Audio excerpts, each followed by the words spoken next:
So we had a great conference in November, and many of you were able to join us. And we thought that it would be a great idea to keep the momentum going, keep the conversation going by starting this series of trail talks.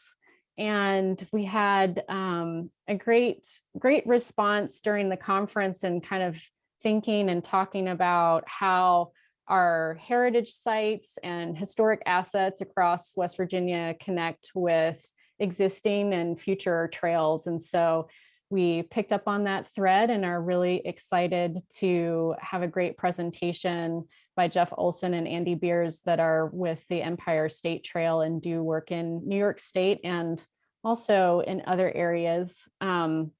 So Jeremy will be introducing them in a moment when we get started with the presentation. I'm just going to do, my name is Kelly Pack. I'm with Rails to Trails Conservancy, and have been working alongside folks in West Virginia during my 16 years at RTC. And before that, as a student at WVU. So it's great to stay connected with you all. We've got a few updates at the first part of this meeting, just to talk a little bit about the development of West Virginia Trail and the new board members who are coming on board this month. Nathan's going to give that update. And we're following that with a brief update on the recent state legislative session and some efforts to engage state legislators around trails. And Jeremy Morris will be giving an update on that. So we're going to just kind of kick it off. This is a quick housekeeping note. Looks like most folks are joining. You're muted and your camera is off upon entry. You can turn your camera on at any point. We'll just ask that you keep yourself muted while we get through the presentation. We're going to spend the last 15 minutes or so of the meeting, of the hour-long meeting, in small breakouts. So that'll be a chance for you to connect with each other. Feel free to use the chat at any time to ask questions. We'll have some time reserved at the end of the presentation for Q&A. So anytime you have a question, feel free to put that in the chat. We'd just like to start by asking everybody, because we want to be sure that you see and hear from each other during these trail talks. So if you'll just use a minute to write your name and your affiliation, or your favorite trail, whatever it might be, in the chat, just so that we can get a sense of who's joining us today, and so others can see that as well. So if everybody can take a minute just to introduce themselves in the chat, that would be really great. And after that, we'll roll into some brief updates on West Virginia Trail. And Nathan, I'm going to hand that over to you to go first. Thanks, Kelly. Hi, my name is Nathan Hilbert. I'm with the National Park Service Community Assistance Program, and I've been helping out with West Virginia Trail for the past year and a half or so. I'm just going to give a brief overview of kind of the organization. It's maybe a little redundant for some of you who attended the conference in 2021, but it's been exciting to see all of the trail projects just in the past, I don't even know, week and a half or so. I think the Upper Kanawha Valley has gotten an ARC Power grants. There's congressionally directed funds going to Smithers. I think Governor Justice just announced something about a Hawks Nest update. So just a ton of stuff happening. And this is probably part of half a dozen other projects that are coming on board. And I think there's a lot of groups around West Virginia recognizing the value of trails, whether it's the lifeblood of the outdoor recreation economy, or whether it's a conduit for healthy lifestyles, or whether it's just a way to get to places through transportation.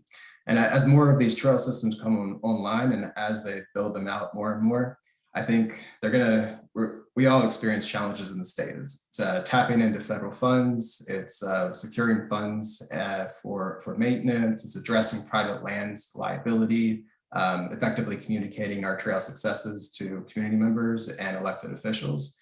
And so West Virginia Trail was formed to address all these challenges. And we see that through working collaboratively across all trail types and across all uses and geographies to better communicate with the legislators through West Virginia Trail Caucus, which Jeremy's going to talk about in a second here, address statewide challenges with an updated statewide trails plan, and work with trail leaders like you through to share best practices and experiences like we're doing this Trail Talk right now.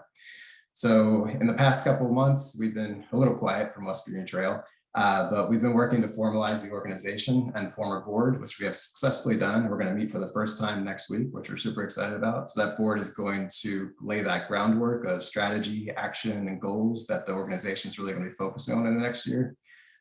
We are starting to think about a conference in October. So October 2022, it's going to be in person, dates to be announced pretty soon, hopefully, and just generally getting ourselves organized as a new group. So if you want to get involved, you can express interest in our advisory board that we're forming. So it's just going to be a broad advisory board that will probably meet twice a year or so. Planning on attending the in-person conference in October, or just staying in touch through Facebook and the email list. Oh, and joining these trail talks is always good, which you've already been there. So that's my update. I'm going to kick it over to Jeremy from there to tell you more about the Legislative Caucus and kick off this trail talk. All right, thanks, Nathan. My name is Jeremy Morris, and I'm a consultant that was brought on board to work with West Virginia Trail at the end of last year to work on building a trail caucus. And that is a legislative body that would work to advocate on things to build funding and things like state trail plan and other legislative actions that would make trail building and trail maintenance and trail funding more successful in the state. And so we got to work on lining out the caucus leaders and made some headway in the Senate before session got underway, and didn't quite get the House side of things pinned down before session got too crazy. So getting back to work on that now that session's over, and getting to work building the caucus in here in the spring now. There was some legislative action that we were keeping an eye on, and if any of you were paying attention to the session, you'll know that there was some considerable discussion around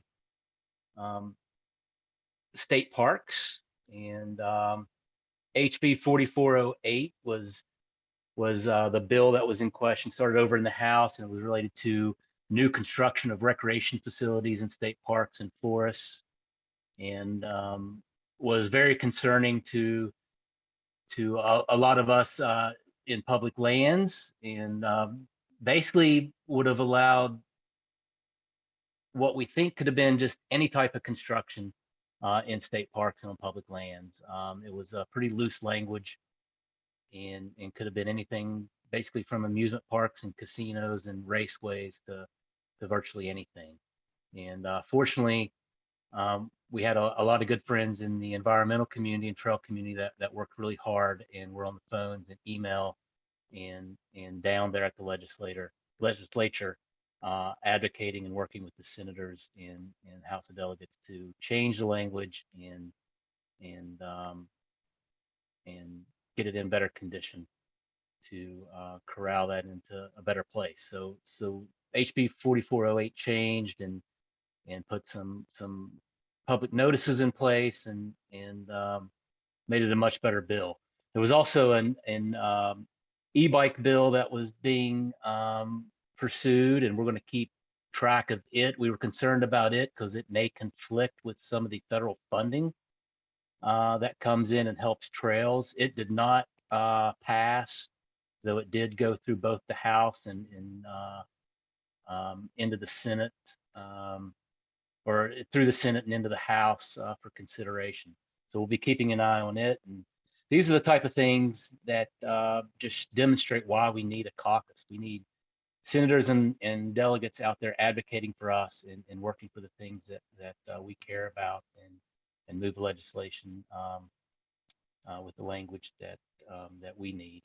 and pursue the bills that that form an outdoor recreation economy and that we want.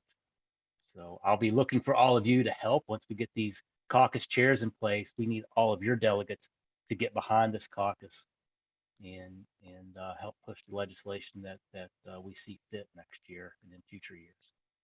So, but many thanks to West Virginia Rivers Coalition and Friends of Cheat and Friends of Blackwater and a lot of the other environmental and trail organizations, because they were the ones who rallied their membership to be on the phones and to be on email, rallying these senators to change 408 and get it where we needed it. So that's it for sort of the legislative and trail caucus report. I'm gonna turn it back over to Kelly to see if there's any other housekeeping items we need, or if we want to move right into introduction of our speakers. We can move to presentation. Okay. Thanks. Well, our speakers for our first trail talk, I got connected with these guys. I used to work for the Wheeling National Heritage Area. I was a director. And with that, I get to interact with directors of the, I think it's up to 60 some national heritage areas now. But I got to interact with all the state directors up in New York for a long time. And Mark Castiglione was involved with heritage areas in New York for a while. And he said I should get Jeff Olson and Andy Beers to come and speak to West Virginia about the Empire State Trail. He said these guys just, they know historic resources and they know trails, and that Empire State Trail, it was just a really piece of work how it all came together. And he said they were really good about talking about this idea of a string of pearls and how you kind of tie all these historic resources along a line of your trail and just tie it all together and keep your visitors and your trail users engaged for a long period of time as they move through your state, and keep them heads in beds and keep them spending money and keeping them entertained. And so Jeff Olson is the author of Third Mode Towards a Green Society. He's an architect and an entrepreneur. He's been involved in greenways, trails, open space, active living, and alternate transportation projects for more than 30 years. He has a diverse career with experience in public, private, and nonprofit sectors, and he's an avid bicyclist and skier who has the perspective of a parent with 3 children.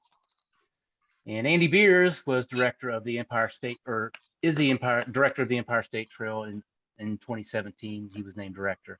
He's an employee of the Hudson River Valley Greenway. Prior to that, he served for 10 years as the executive deputy commissioner of New York's Office of Parks, Recreation, and Historic Preservation, which operates 215 state parks, historic sites, and greenway trails. And he also worked for 17 years for the New York Office of the Nature Conservancy. And in 1983, he received his master's in natural resource policy from Cornell University.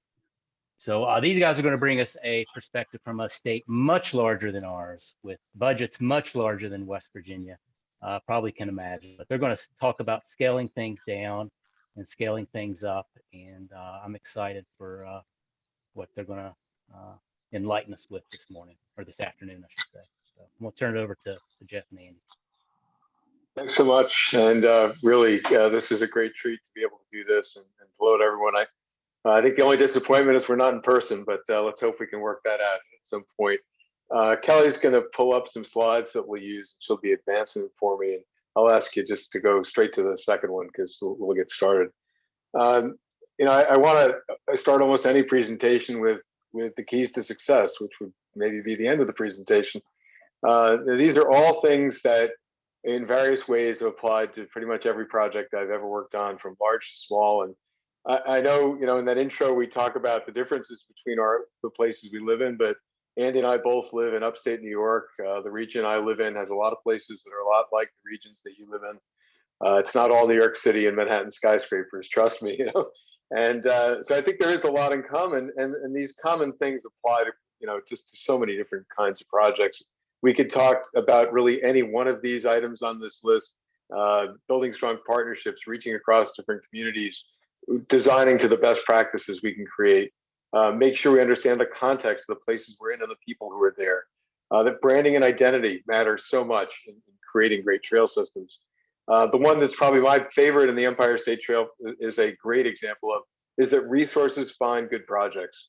And I can't tell you how many times I've worked on something that somebody said was completely impossible. It's never going to be happening. It can't be done. We can't find the money. And a good project with a good plan, all those things manage to come together, and it's happened, time and time again.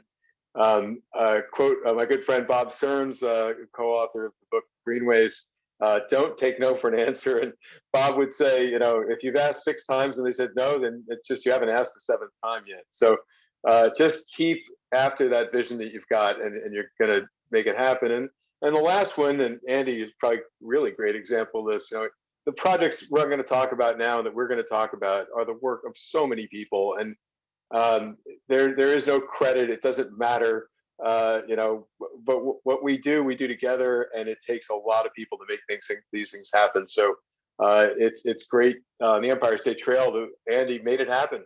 We got it to a certain point, but it would have never happened without him. It wouldn't have happened without hundreds of other people that have been part of that effort. And most of them remain anonymous, and that's totally okay. If you're in this business to get credit, you might want to start looking at something else. So don't worry about that being a big issue. In fact, I would say that, in every project, there's significant opposition, there's grudging acceptance by the opposition, and then if you're really successful, the opposition claims credit for it being their idea in the first place. So, keep that in mind. So I'm going to now talk about some project examples and maybe some places that are somewhat similar in some of the experiences you're having. And Kelly, let's go to the next one. The idea that small groups of people like this group that we have here together today could create tremendous change. Mark Castiglione was just mentioned. He's sitting at the head of the table there. This was a Carl Beard, National Park Service Rivers and Trails is in the room. A very early meeting that took place all the way back in 2016, about a year before the Empire State Trail had become a fully fledged idea. We were working on a very small concept project to figure out how do we connect a trail from New York City to Albany, the Hudson River Greenway's core mission in its 25 years. How do we bring that closer to happening? And we spent quite a bit of time trying to figure out if that was even possible. Was there a way to do it? Was it different than what people have been thinking for many years? And this group and other focus groups that we had like it contributed tremendous ideas. Just incredible resource to have in the people that have been wanting this to happen for a long time. Most of them will never get credit for the work that they did. And like I said, that it almost, that's not as important as those ideas took shape. If you'd asked the people in this room at the time of that meeting, would a year later we be making an announcement with the governor for a $200 million commitment, not only to connect the Hudson Valley, but also connect that to the Champlain Valley and the Erie Canal Trail, and that we would do a 750-mile project across the state? I think I would have gotten laughed at that point. But we always had that vision. And sometimes that vision, if you follow it long enough, it really does come true. Next, please. It's true in West Virginia, and we talk about trails telling a story, and trails of all different kinds and types.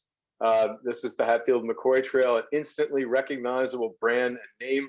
I worked with this project as part of an effort with Rails to Trails about 20 years ago during the White House Millennium Trails program that I was director of. And it's just a good example of finding a way to identify what you're doing in a way that's important beyond the trails movement itself, in a way that's easily understandable and helps define the future of that project. Next, please. One of my favorite projects that I had the great honor to work on was Grand Canyon Greenway. We were dealing with a trail system that did not exist at that time along the rim of the canyon. Millions of visitors a year, tremendous overcrowding problems, no resources to do the project, significant opposition to even think about doing it when we started. And if you get to go to the Grand Canyon now, you can travel along the rim. And one of the single things I want to talk about is just this entry element and the hundreds of others like it that became part of that project. We were very careful to develop a design palette and design guidelines that use native stone, native materials, and for the first time in our nation's history, native people. The benches that were built along the Grand Canyon Greenway were under contract with tribal leaders that were in the woodworking business and wanted to be part of this project. And to our knowledge, it was the first contract ever between tribal nations and the United States National Park Service. So little things like that matter so much because, as I said earlier, it's the context of these projects, and every one of them is different.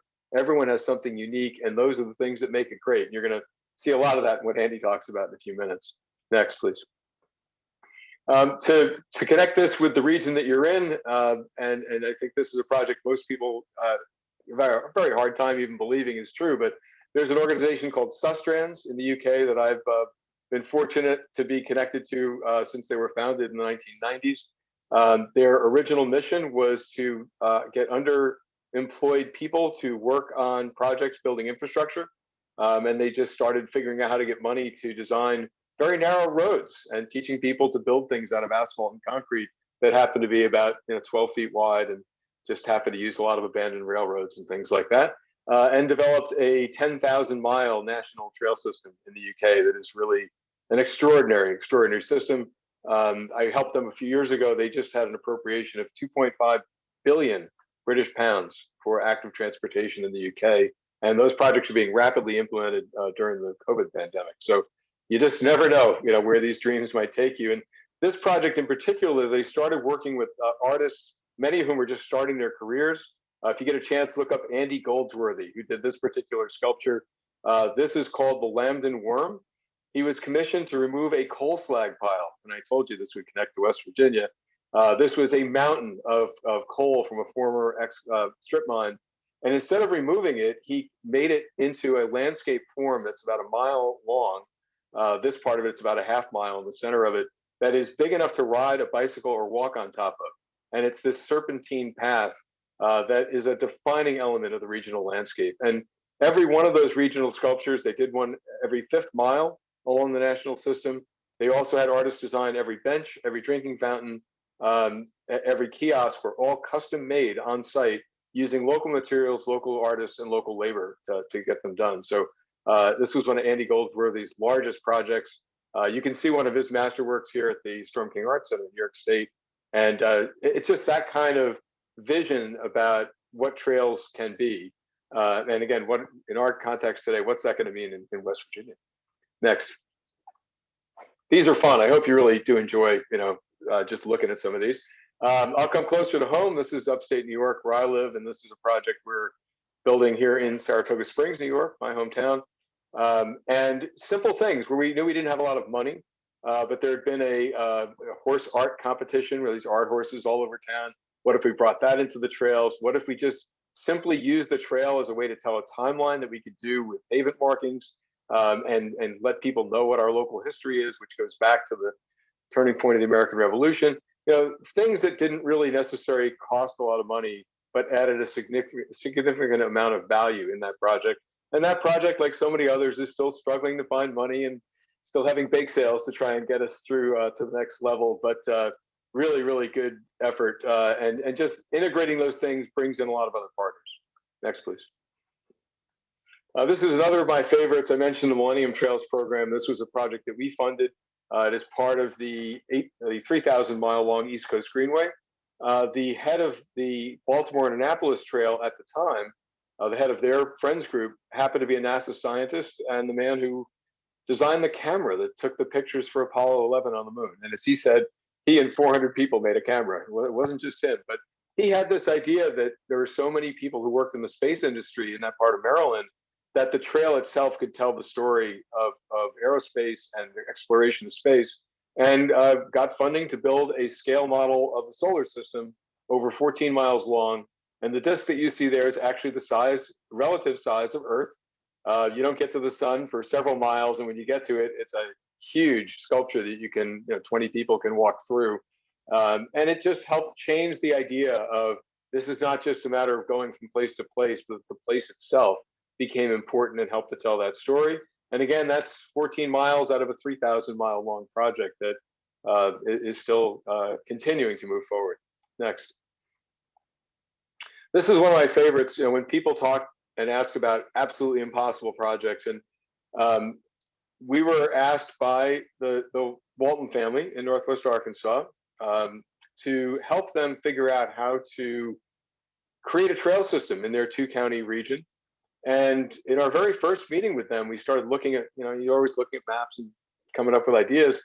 And at that point, I said, what if we actually linked together this handful of trails you've started to build and built a spine trail the length of the entire region through all 6 cities and connect their downtowns and redevelop their downtowns as part of that project. And that was what became the Razorback Greenway. Some of you may or may not have heard of that project, but I'd suggest take a look at what this Northwest Arkansas is. Not a place that, if somebody had asked me a decade ago, that I think everybody should go see. And it absolutely is now. They have acted that plan, funded it, made it happen, gotten the federal funding, created local matching funds in every community. We've done a complete streets plan that was adopted at every municipality and a safe routes to schools plan at every school. The Greenway is more than 35 miles long, the main spine, north to south. All 6 of the cities are redoing their downtown. This happens to be Bentonville, Arkansas. That is the original Walton's 5 and Dime store on the square. They built a art museum that's along the trail. They've got a new stadium for minor league sports. They've got a performing arts venue. And all of that has generated what started as a $30 million project. In its first 2 years, generated $200 million in economic development in those towns. So I have to admit that if at that very first meeting, I even questioned whether we should be doing this. Is this possible? This is a place that doesn't seem likely to make something like that happen. And what they've done is absolutely extraordinary. In fact, I just talked to a friend last night who's traveling there from California just to see and experience Northwest Arkansas. I'll just wrap up with a couple more and then we'll give Andy a chance to talk about the EST. That idea of how do you make things local and how to use that to your advantage in trail development sometimes comes down to very small details and little things that end up meaning a lot. This is a project in Western Pennsylvania. It's a rail width trail, the Clarion Little Toby Rail Trail. Was built by a small nonprofit out of Stone Dust. And unfortunately, at the time they built it, was built much too close to a large scale freight railroad that carries things like nuclear waste and other hazardous materials, a lot of mining and other efforts going on in that region. And there was an attempt to rip the trail out, 18 miles long, huge project. And we were brought in to try to mediate that situation. It was not exactly the easiest problem to have to solve, but the kinds of things we brought to solving that were the economic benefit of that trail, the number of people using it was all really great. We're going to have to fence this because it doesn't even meet the design guidelines we'd like to use. How can we make that fencing something that actually makes the community proud of what we're doing? We're not just putting some big ugly fence through here. Well, it turns out that that town is the chainsaw capital of the world, according to their own billboard when you arrive on their main street. And we just went and started talking to chainsaw artists and said, what if we started making chainsaw art on every 10th fence post and use that as a type of fencing design so that we can both create the barrier that's needed to make this safe and also be able to encourage that to become part of community design along the corridor. And it was ideas like that that actually turned the tide. That trail is still there. They put fencing in where they needed to. They solved a lot of other problems to make it safer, and really great project. So hang on a second. I just have a call.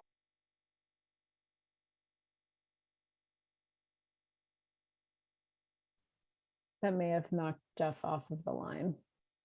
I think he was wrapping up. Let me, unless he comes back on, I think this was his, oh, he has a couple more slides. Nathan or Jeremy, if you see him pop up, let me know. I have screen sharing on right now. Otherwise, we can go ahead and shift over to Andy. Oh. Okay. Okay. That's okay. Sorry We about can... that. No. Oh, are you back, Jeff? Yeah, that was just Oh, a great. strange technical glitch. I apologize if that also looks strange for you guys. Let me see if I can get the video to work correctly. Just when you're in the middle of things go kind of different, right? The idea that we're going to try and make trails like this work all season, and Andy, I'll turn this over to you in just a second, is just so important. This particular example includes there's an artist retreat near this location, and poetry that was written there is inscribed into the bridge using four seasons and snow, which is I'm a big skier, so happy to see that happen. all abilities, make sure that every trail we are thinking of how people can access it regardless of their ability or the type of trail that they would like to use. Everything from dirt trails up to paved, everything in between, the full range of materials. Kelly next, and then I'll wrap up. And I think that for me to close this out and turn it over to Andy, the really impressive thing when you look at the state you're in and the places you're surrounded by, the Gap Trail, just immediately to your east is a really good example. You've got great resources in West Virginia. It is a state that really, the outdoors are an important part. Your history, the historic trails across the region, the assets that you have are what you can build from. And I know it may seem like trying to go from where you are to where you want your dreams to be may seem challenging at times, but this is an amazing time to be involved in trails, and really is something that everyone has found in these last couple of years that we need more than we ever imagined. The demand is there, the interest is there. There may be some hurdles along the way, and I'm never going to say that it's easy, but I think what you're trying to do in West Virginia is really great. And I just hope that these are examples that are helpful and useful to you. So I want to just one last thing, and then I'll let Andy move forward here. This is a simple framework. I know you've got an organizational meeting coming up, and something that I've used with a lot of trail projects, large and small, from community scale to larger scale projects at regional and state level. And this triangle, if you will, is the absolute key to getting everything to work, is to have all three parts of the triangle working together at the same time. And I think the Empire State Trail, Andy will talk about, is a great example. Having the private sector, the nonprofit sector, and government all moving forward with the same vision and engaging everyone in that process is just absolutely critical. It's much more important. As an architect, I'll tell you, this is more important than design.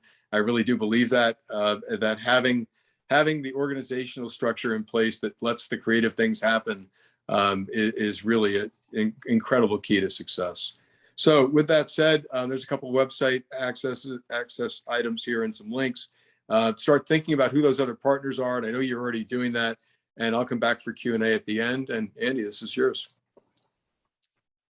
Thank you, Jeff. Let's see, am I sharing screen? Not yet. Host disabled participant screen Okay. sharing. So let me give you access. Sorry, Andy, hold on one second.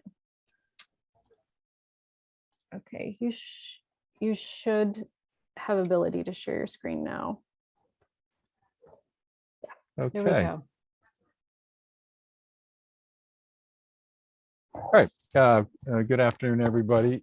Thank you for allowing me the opportunity to present the Empire State Trail in New York and try to share some thoughts about specifically about heritage interpretation and heritage tourism as it relates to it.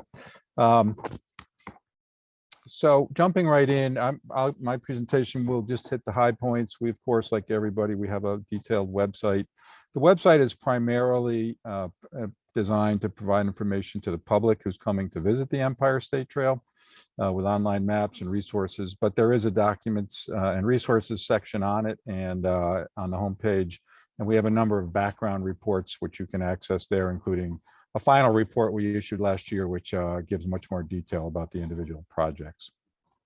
So in a nutshell, the Empire State Trail is a 750-mile bicycling and walking route that crosses New York State. It has three legs: New York City to Albany up the Hudson Valley, the Erie Canalway Trail from Buffalo to Albany, and the Champlain Valley heading from Albany north to the Canada border.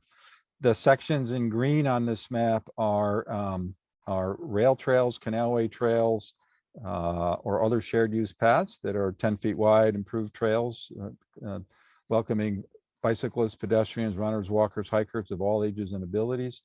Most of the trail is non-motorized. The one exception is there are significant stretches in upstate New York on the Erie Canalway Trail where snowmobiles are allowed in the winter and where horses are allowed. But the rest of the state, Hudson Valley in particular, is a non-motorized rail trails sections. You can see in yellow, those are places where we don't have an off-road trail opportunity today. And those are really, that's a designated bicycle route on the shoulders of public roads.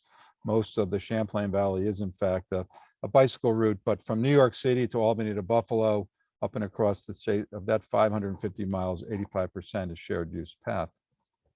The Empire State Trail is a co-branding exercise that connects together more than 20 regional trails, each of which retains its own name and its own unique and distinct character. The Erie Canalway Trail, the Westchester County Trail, the Walcott Valley Rail Trail, Corning Preserve Path along the Hudson River, and so forth. So each section is owned and maintained by a public, state, local government, or nonprofit entity, but it's co-branded with signage creating the statewide route. At the time the Empire State Trail was launched in 2017, we had about 400 miles of existing rail trails, canalway trails across the state. And so what we did over the last 5 years with a significant state appropriation is connect and build out that network into the statewide path through a $200 million state appropriation, which in turn leveraged $100 million from many traditional funding, state and federal funding sources, and private donations. Many of you are probably saying, well, good for you, New York. In West Virginia, that we don't have a climate or a situation where a $200 million state appropriation is going to appear. I will tell you, this was unique. Prior to that, for the last 25 years, we did what everybody did, which is basically a state agency, a local government, a nonprofit secured ownership or an easement over an abandoned rail corridor or a canalway towpath, and then stitch together, some state grants, some federal funding, in-kind resources, and built the next 1.2 mile section. We did what, the struggles that are out there, and that is how and in some ways we're back to the future. Our $200 million is expended out in New York. And so there still is much opportunity with these state and federal funding sources, even if you're not in a position to get a $200 million appropriation. To construct the project, 58 trail construction and related projects were completed across the state. We had 9 participating state agencies. My program at the Hudson River Valley Greenway kind of orchestrated that, but we had great participation, as you can see, from really 2 groups of state agencies. One are the traditional parks, Department of Environmental Conservation, Greenway organizations. The other are all of our major state transportation agencies participated in construction of the trail: DOT, the New York State Thruway Authority, Metro North that runs the New York City transit system, and so forth. And of those 58 projects, 17 were completed by local governments, some with state grants from our $200 million, and some with their own local funds as well.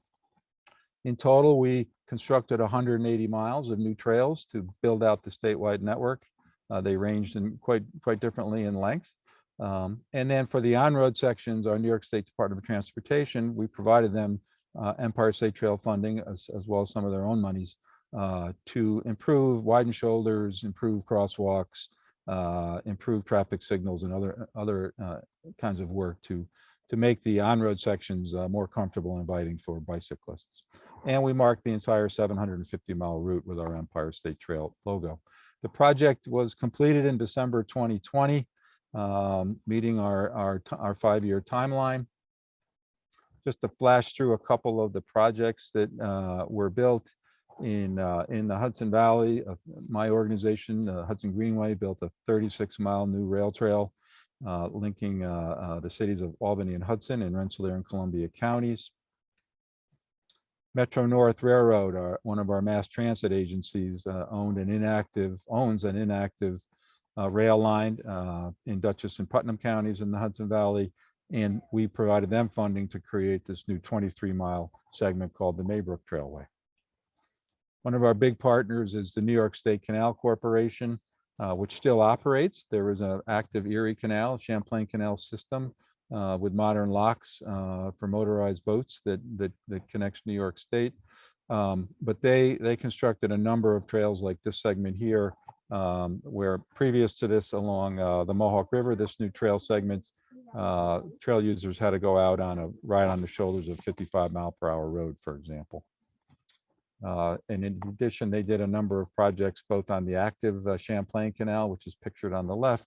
On the right was the towpath of the original Champlain Canal. You're familiar with these historic canals that were quite modest in their scope when they were built in the 1800s.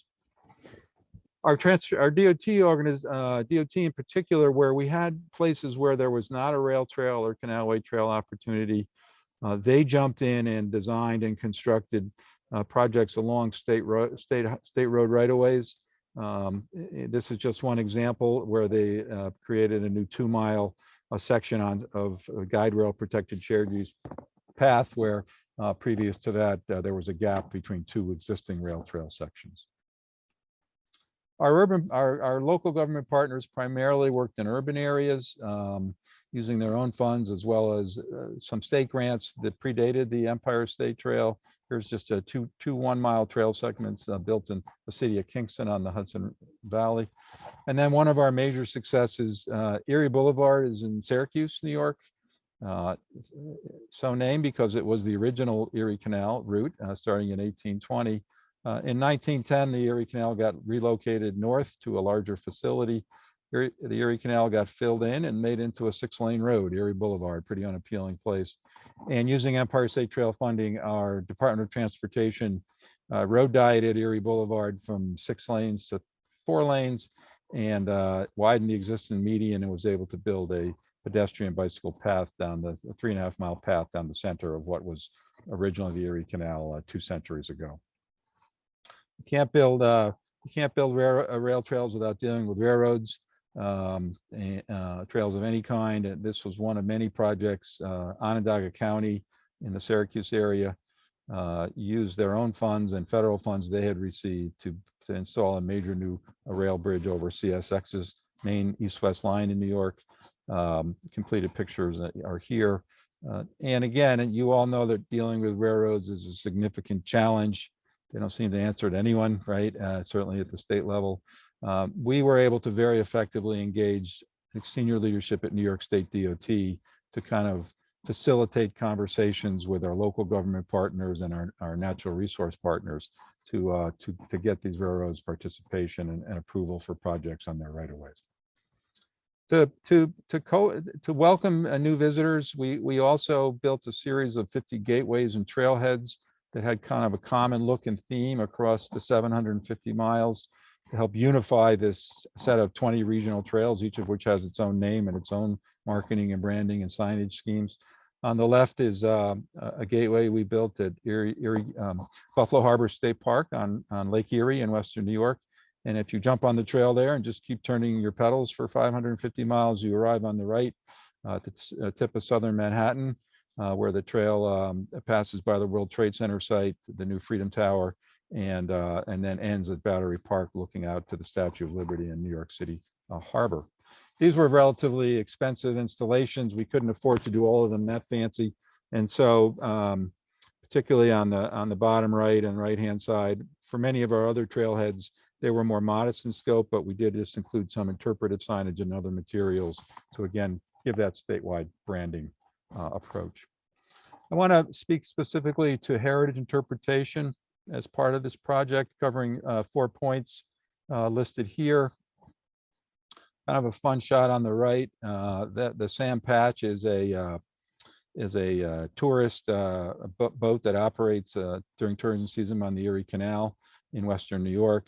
The woman in the pink sweatshirt is Darlene Newman. We were able to get a federal grant to do promotion of the Empire State Trail. She produces a PBS series called Travels with Darlie, which is kind of outdoor tourism from across the country and the globe. And by giving her a grant, she just produced, just airing this spring, a PBS special about the Empire State Trail. The first thing I would say, this is somewhat obvious, but we tend to overlook this often, is we are, by definition, we are reactivating and repurposing these important historic resources. Most of the people that come to our trails, frankly, they're coming there for the trail. They're coming there to ride their bike, to walk their dog, to be with family and friends, to get outside and exercise, to be in nature. They're not there because of the historic elements, but these trails provide a great opportunity to really showcase and educate people about history. This is a section of trail along the Erie Canal. These people are riding their bikes on a towpath that existed 200 years ago, where mules were pulling packet boats along the Erie Canal that opened in 1820. and really revolutionized New York, made us the Empire State, and opened up connected the East Coast to the Midwest and the Great Lakes. But there's a lot of history to tell here. And in fact, that structure, that stone structure in the background with an interpretive panel in front of it is one of the weirs that help to control water levels on the Erie Canal. So there's a lot of opportunity to talk about not only the history of the trail and the communities, but the engineering and other pieces of it. Secondly, we've really strived to connect with in a healthy and symbiotic way with our heritage areas, museums, and historic sites along the trail to help each other. On the left is a privately run depot museum along the trail. On the right, a place called Chittenango, New York, which very few people ever heard of or been to, where the Erie Canal went through. There's a nonprofit museum there that talks about the Erie Canal. It's a small museum. It struggles not struggles, but it has the challenge of any small nonprofit of, bringing people in, raising its funds. They have capitalized on the trail by doing things like collecting just old bikes, which they rent out virtually for free to people visiting their museum to ride on the trail. Another way to bring people who may be interested in recreation, but to get them in and to talk about the heritage and to bring them into their facility. Conversely, we've done the same thing and really promoted the historic resources as a way to bring people interested in history to the trail as well. There are 11 state historic sites along the trail. Some of them are related to the Erie Canal or railroad facilities. Most are not. On the right is Ohlona State Historic Site, the house in the Hudson Valley, designed and built by Frederick Church, one of the leading artists in the Hudson River School. On the left is a Dutch State Historic Site along the trail. These are not places that have anything to do with the trail, but nonetheless, we've worked closely with them. The Empire State Trail goes right by both of these facilities to cross-market what each of us does to help build synergy and energy to get people to come and to stay. There are national historic sites along the trail as well. On the left is the birthplace of Martin Van Buren, one of our early presidents. On the right, the Saratoga National Historic Battlefield. New York State was the home to many of the pivotal wars of the Revolutionary War. We have a number of Rev War sites along the Empire State Trail. And again, it's another way we've promoted those activities.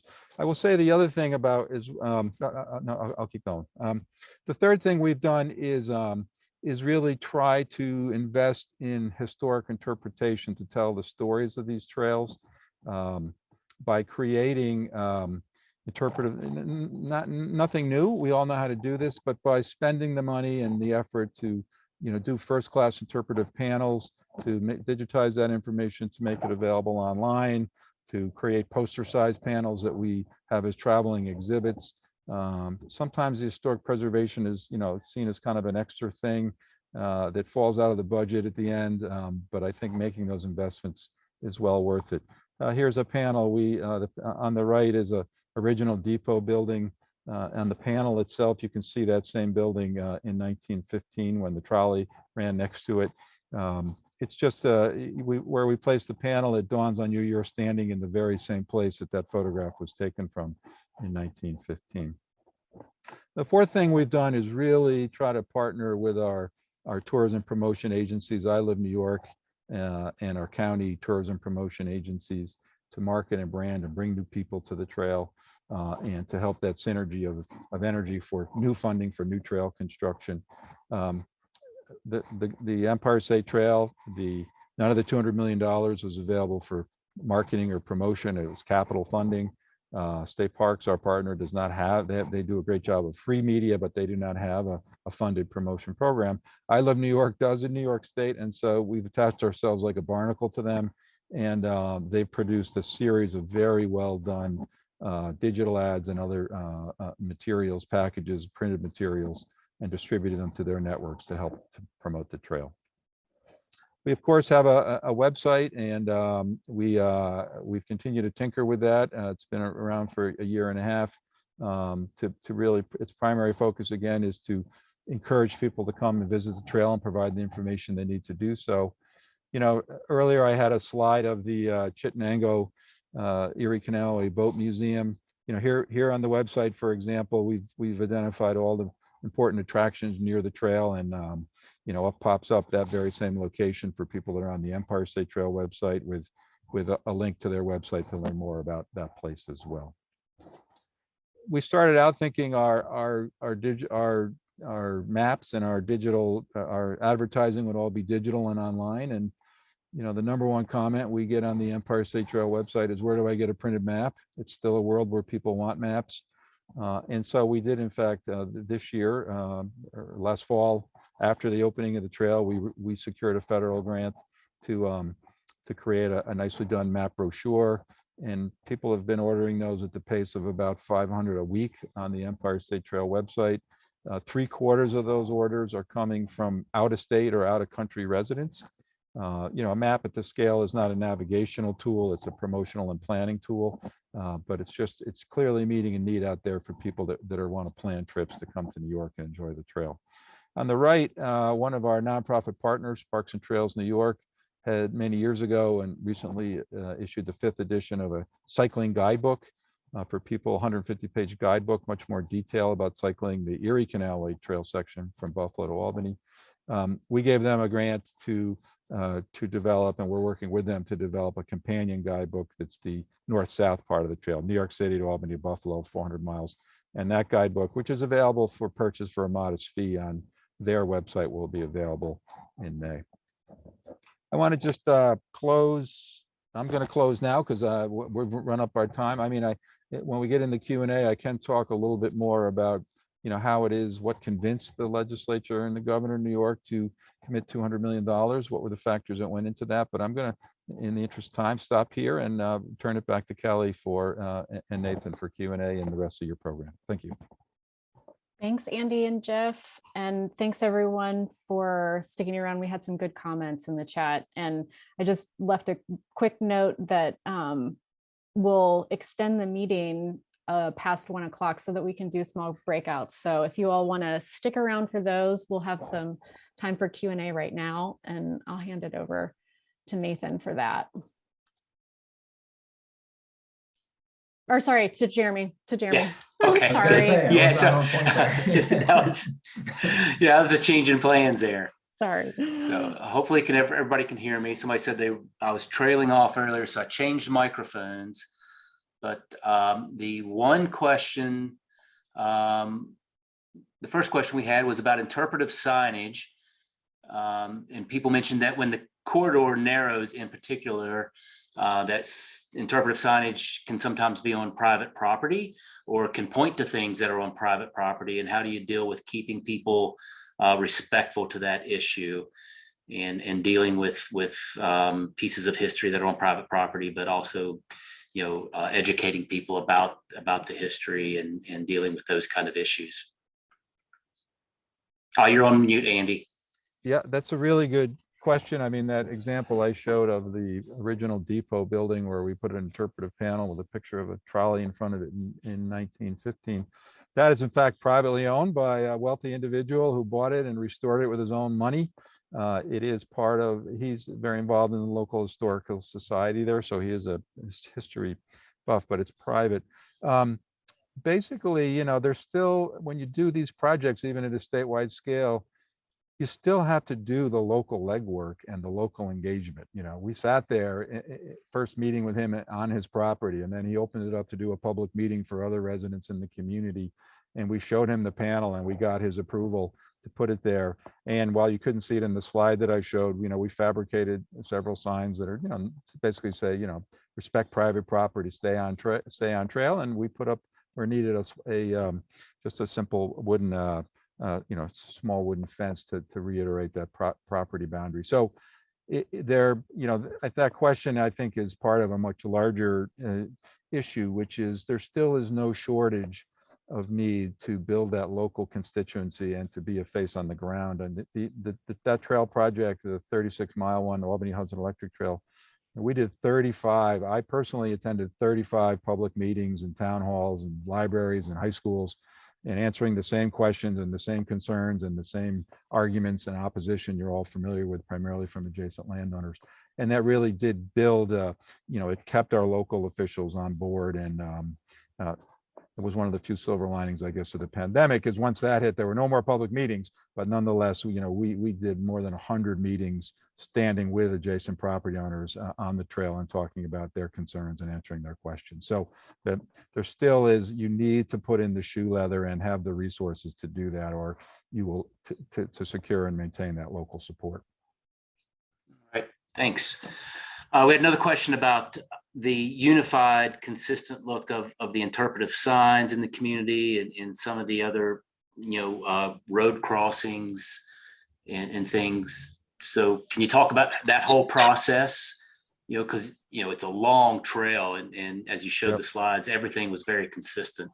So could you talk about how that process, I guess maybe the design and bidding process, how you work through all that? And then maybe you and Jeff both could segue, because we're going to go through a statewide trail planning process in the next few years. That's sort of the impetus of starting West Virginia Trail and building this ledge caucus that we're starting to build. So maybe you could then segue into some advice on trail planning, statewide trail planning too. Yep. So specific, I didn't put it in my presentation, but it's available on the Empire State Trail website in the document section. One of the early things we did, which proved to be smart, frankly, is we produced, and our consultant, our statewide consultant, Alta Planning and Design, helped us on that. We produced 160-page guidelines for the Empire State Trail design work and guidance document. And the first several chapters of those were specific to our kind of common nomenclature, signage, branding, marketing, and how to meld that with local trail names and local trail signage. And then the other three chapters are basically state-of-the-art information from AASHTO, MUTCD, other sources. None of it's new, but we put it together and we packaged it up in terms of trail design standards, a whole chapter on the latest in terms of mid-block crossings. What are the various treatments depending on the speed and volume of the road you're crossing, and a third one specific to on-road sections and different kinds of treatments for on-road sections. So producing those guidelines, that guidebook on the front end, we basically distributed that to all the partners that individually designed and constructed individual segments. And frankly, our small team stayed very much in touch with them and reviewed their plans and so forth, commented on their plans in order to get that kind of statewide consistency, both on the marketing and branding of the Empire State Trail, but also just in terms of making sure that our trails are all up to speed with the latest AASHTO accessibility and other guidelines. Andy, I'll add to that a little bit, and I put the link to the Empire State Trail Guide in the chat so that people can get access to that. That was not an easy process. I think would be a fair way to state it. We had some of our agencies not wanting to do some of the more innovative things that we knew we would need to do to make some of these projects possible. We were dealing with some incredible challenges in some of these locations. Andy referred to Erie Boulevard project in Syracuse alone. It's worth we could probably do a webinar just on that, and the design challenges and technical design issues that had to be done that really didn't exist in any manuals here in our state. So while we were making the design guide for the Empire State Trail, we were really creating a tool that was the new state of the art for trails anywhere in the state. And we've actually had lots of other projects now that are referring to that. So that was I agree with Andy. That was a good strategic move to codify that to begin with. And I think that leads right into your question about statewide trails plans. And I've worked on a lot of them in various states around the country, and my partners as well. And I actually wrote the New York State Bike and Pedestrian Plan in 1996. It's still in effect. It has not been updated by our state DOT since that time. And those are the things that set in motion sometimes plans and programs that will go on for decades. And I think while it's not a complete inventory of everything you're ever going to do, I think having your state adopt a plan at that level is a really important thing, so that at the highest levels of leadership that exists, that local projects can build from that. And it really is it's a pretty important step to take forward. So great to hear that you guys are organizing around that. And there are a lot of really great examples out there. Great. That's really great advice. And if you guys have great examples, send them our way, because we'll be able to use them as we start moving in that direction. We have another question was about enforcement of trail rules. And, you guys span a lot of miles and across a lot of different jurisdictions, counties, probably villages, municipalities. How does that work in terms of your scope, Andy, as director of the whole trail? And how do you, manage and work within all those, those jurisdictions? Yeah, it's a challenge. I mean, the Empire State Trail is really a branding and promotional program and a funding program, of course. But the individual 20 plus regional trails, they're owned by various state agencies, by counties, by towns, by nonprofits. Each of those entities sets its own rules and administers them. There's no statewide set of Empire State Trail rules. We don't have any jurisdiction over that. And it does create some challenges, notably e-bikes. New York State passed e-bike legislation 2 years ago, legalizing and governing them.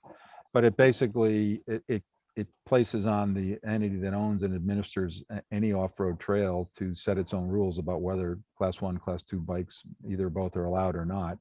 And so what we have is a patchwork, right? On the state trails, we generally have allowed the state-owned trails. I worked with our other state agencies. We support e-bikes, and class 1 and 2 bikes are allowed. New York City prohibits them on their trails just because of the volume of users they get down there. And then a lot of our locally owned trails, county, town-owned trail segments, they've neither affirmatively allowed them or prohibited them, which means they're in this gray area. And so there is a patchwork.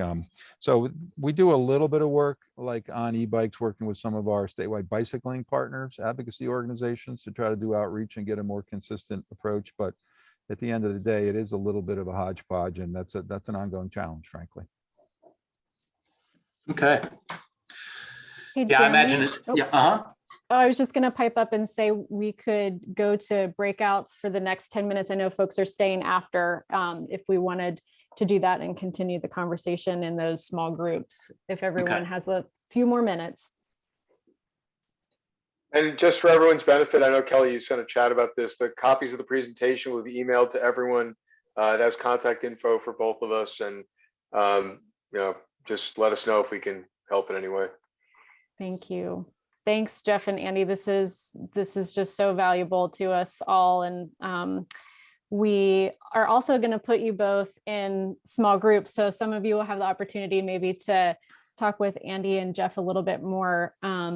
We've got about 4 groups set up, and just a couple of questions to prompt the discussion. I'm going to place them in the chat. One just around, what are your trails doing to incorporate historic and cultural assets? What are you already doing? And what do you think you might do better? There may have been some inspiring ideas that you heard today. And then to get at a little bit around Jeff's triangle that we saw at the end of his presentation, what are those public-private partnerships that are working to help develop and promote trails, and where do you see opportunities? So we can use those questions, just one around, what's already going on to incorporate historic and cultural assets, and what public-private partnerships are working, and what can we do more of. I'm gonna go ahead, and I just need to move a few people to other rooms. We'll just take maybe 5 minutes or so. I know we're past time, to visit with each other and talk a little bit more, and we'll reconvene and close out. So here we go, everyone. Great. Well, Nathan, Jeremy, any closing thoughts or items from you all? I was just going to post the link to West Virginia Trail in the chat. That's where we'll be posting videos from all of these trail talks, and all of you should be signed up for the newsletter and on the email list. Please do forward to folks that you think might be interested. But we'll be having these hopefully on a every other month basis. So welcome ideas and thoughts on who we might bring in for future presentations and ideas about what you'd like to talk about in the future. I hope in a few years you guys are doing the presentations for other people. I mean, tell us what you did in West Virginia. That's what I want to hear. Yeah. Thanks, Jeff. Yeah.